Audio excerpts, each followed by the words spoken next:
If it's 1:45 and you're feeling a little bit hungry, this is a great little steak sandwich that you can put together in a couple of minutes. Now, it starts with a little piece of fat that I pop into the pan. That's going to sizzle and render and give this steak sandwich a great flavour. And flavour is what it's all about. Now, I've got 3 tiny little pieces of meat here, and you've got to make sure you season them quite well because salt loves meat and meat loves salt.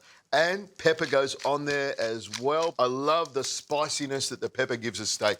Now, the fat is rendering down. You can see little droplets forming. Now, I'll add a little bit of extra virgin olive oil to the top of that and really get it sizzling. That also tells me that my pan is nice and hot, and that's what I'm looking for. A hot pan means a great sizzle. So in goes the steak, salt side down. I'll move that fat aside, and that is searing off beautifully.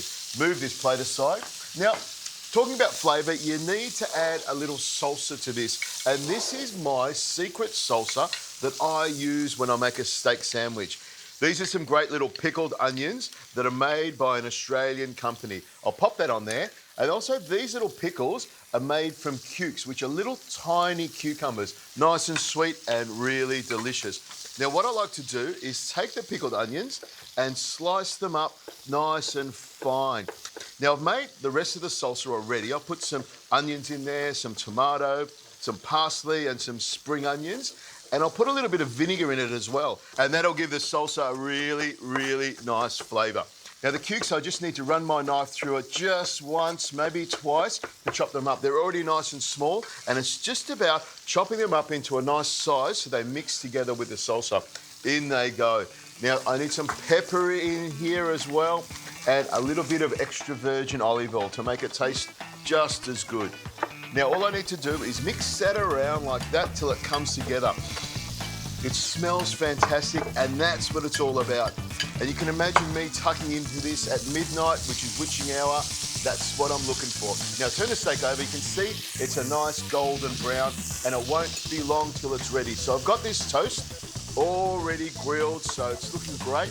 And all I need to do is throw some tomato on there, a little bit of pepper on that tomato, and some salt, because you've got to have salt with tomato. That's what makes it taste good. A little bit of lettuce on there as well, because we need some green stuff in there.